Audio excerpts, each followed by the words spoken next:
I, 30 male, thought I had a solid relationship with my girlfriend, Rachel, 28. We'd been together nearly 2 years. And while things weren't perfect, I figured most couples had their rough patches. But nothing prepared me for what happened last Friday night. Rachel had been bugging me all week about joining her friends for dinner. She said it would be fun, that I should make an effort, because her friends were like family. I agreed because honestly, how bad could it be? I figured a few drinks, some laughs, and a chance to show her I was supportive. The evening started fine. We met at this trendy little restaurant downtown, candles flickering on every table. Her friends for women, all about Rachel's age, greeted her like she was some long-lost sister. Me, I got a polite nod at best. I brushed it off, thinking maybe they just needed time to warm up. But as soon as the wine started flowing, the comments began. At first, they were subtle little digs about my job, my clothes, the way I ordered my steak. "Oh, you work in IT? That's cute," one of them smirked. Another leaned over to Rachel and whispered, loud enough for me to hear, "At least he's not boring, right?" Followed by laughter. Rachel didn't defend me. Not once. She just sipped her drink and giggled along. Every time I glanced at her, hoping she'd shut it down, she looked away. I tried to stay calm, smile through it, but as the night dragged on, the insults got bolder. They mocked my laugh, imitated how I used my hands when I spoke, and even joked about me being lucky. Rachel settled. My jaw ached from forcing a grin. Inside, though, I was burning. Finally, when one of them asked Rachel if she ever got embarrassed bringing me around, and Rachel laughed instead of stopping it, I knew exactly where I stood. On the drive home, I asked her point blank, "Do you think what happened tonight was okay?" She rolled her eyes. "Babe, they're just joking. You take everything too seriously." "Joking," I said, gripping the wheel tighter. "They disrespected me the entire night, and you laughed with them." Rachel scoffed. "If you don't like my friends, that's your problem, not mine." I stared at the road in silence, her words echoing in my head. "That's your problem." And in that moment, I decided she was right. It was my problem.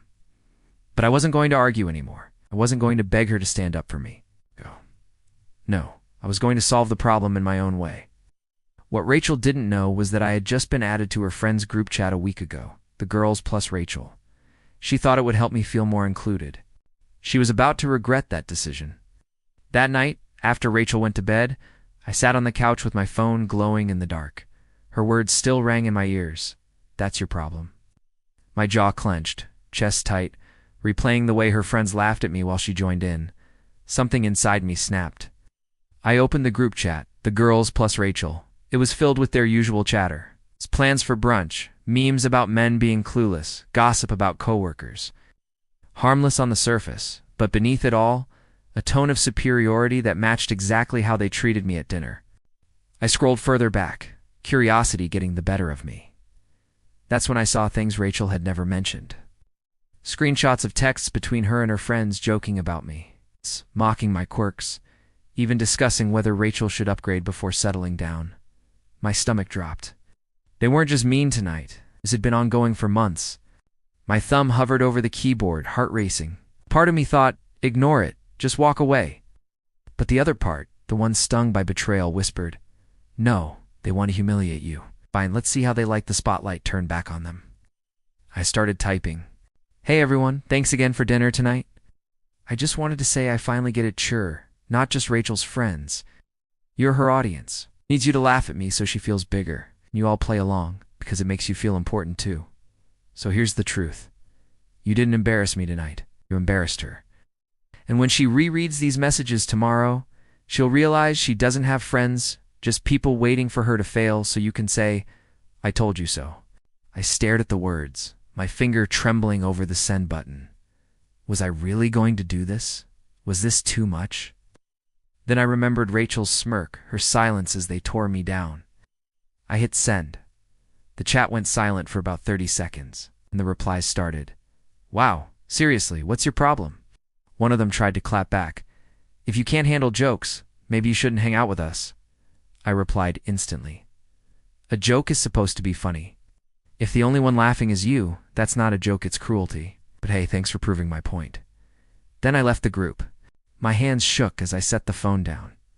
My pulse was racing, but at the same time I felt lighter, like I had finally said the thing Rachel never expected me to.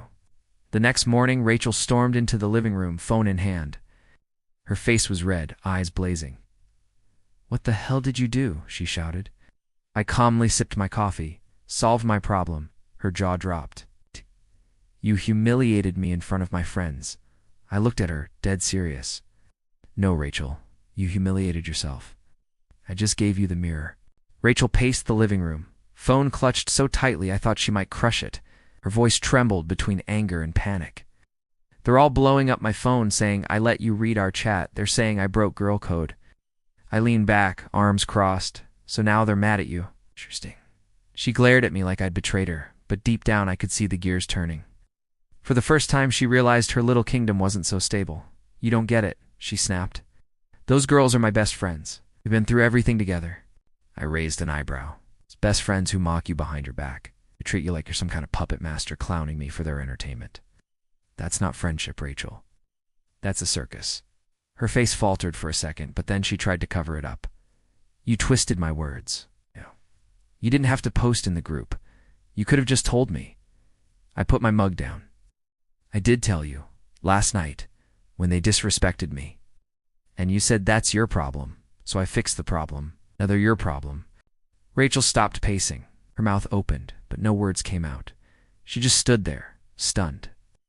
Later that afternoon, I overheard her in the bedroom on speakerphone, with one of them, Jessica, I think. Her voice cracked. "You don't understand. He blindsided me." I didn't know he saw those messages. Then Jessica's voice cut through, sharp as glass. "Doesn't matter. Honestly, Rachel, you've changed since you started dating him. You're not fun. You're defensive. I almost felt bad. Almost." Rachel burst into tears after the call ended. She came out with mascara streaks down her cheeks, holding her phone like it was a weapon that backfired. "They're freezing me out. No one's responding to my texts, except to say I betrayed them. They're acting like I'm toxic." I met her eyes. "Maybe they're right. Maybe you've been toxic not just to me, but to yourself.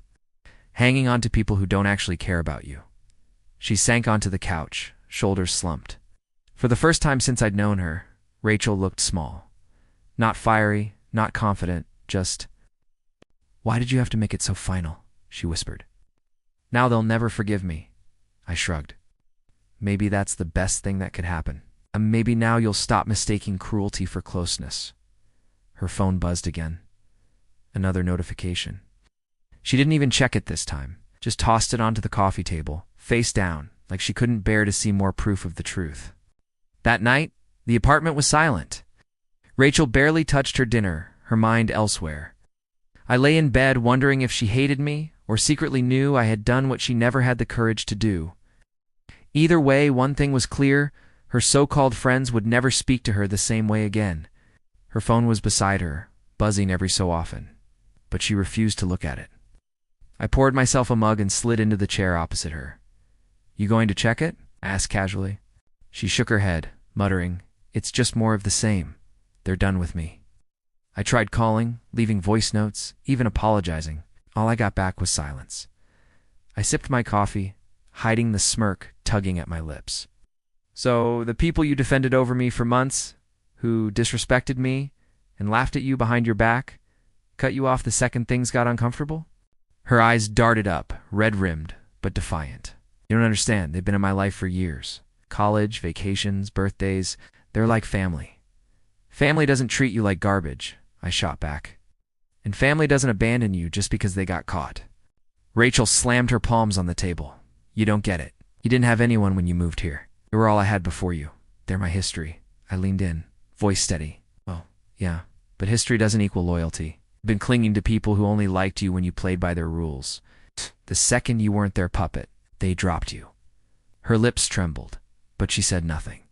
Later that day, I overheard her on another call, this time with Marcy, the self-proclaimed ringleader of their group. Rachel's voice was low, pleading. "Please, just talk to me. We can fix this." Marcy's reply was ice cold. "Rachel, you let him humiliate us. You made us look like bullies. We can't have you around anymore. It's bad for the group. You're out." Then the line went dead. Rachel sat on the edge of the bed, staring at her phone like it had betrayed her.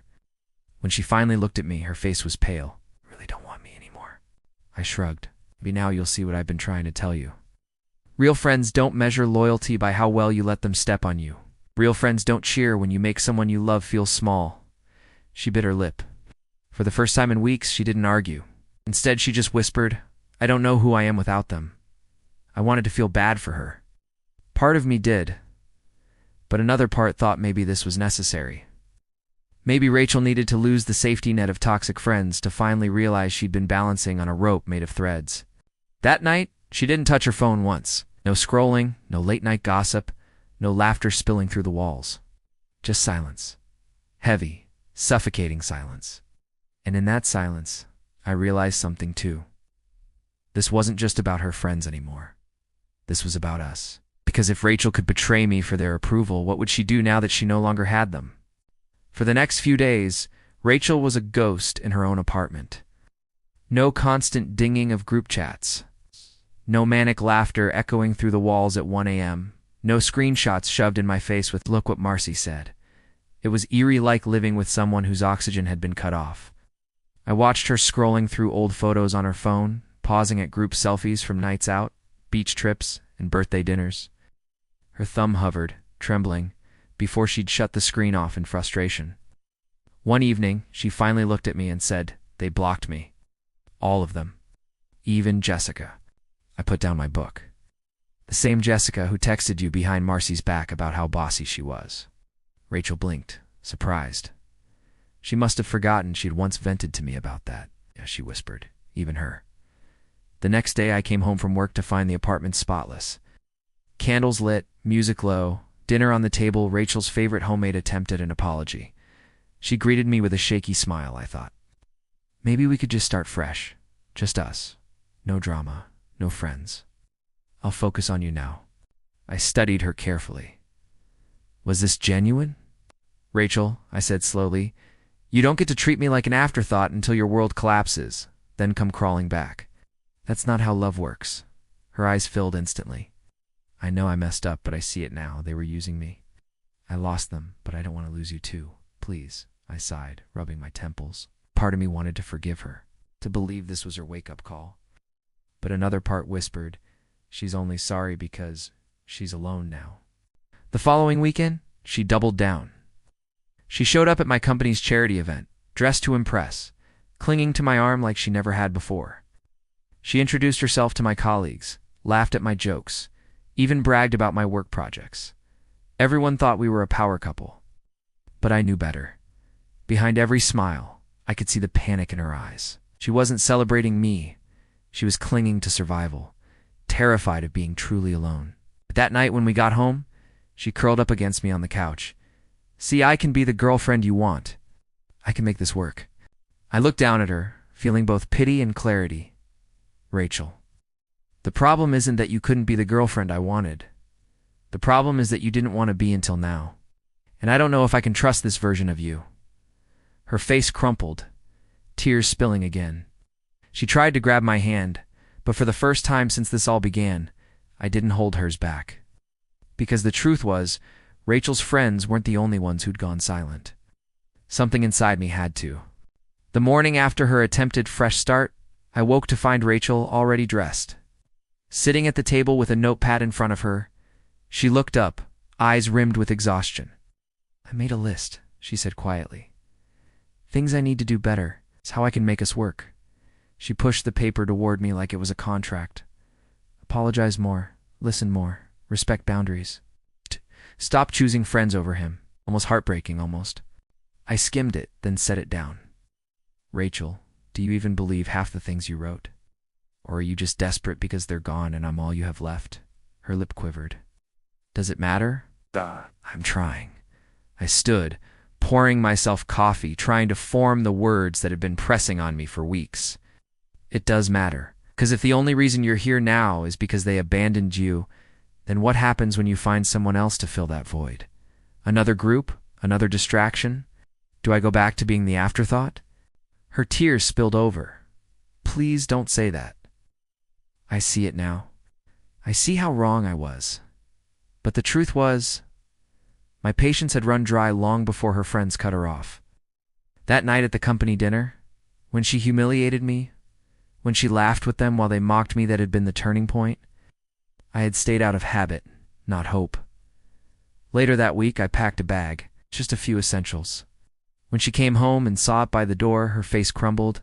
No, you can't leave me too. Not after they please. I don't have anyone left. I met her eyes with a calmness I didn't expect. Rachel, that's exactly the problem. I should never have been your last option. Should have been your first choice. She sobbed, grabbing at my arm, but I gently pulled away. I wanted to fix us. I wanted to believe you cared more about us than what people thought. But you didn't. Not until it was too late.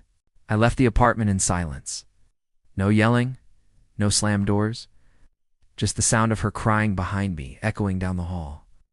Weeks later, I heard through a mutual friend that Rachel had moved back in with her parents.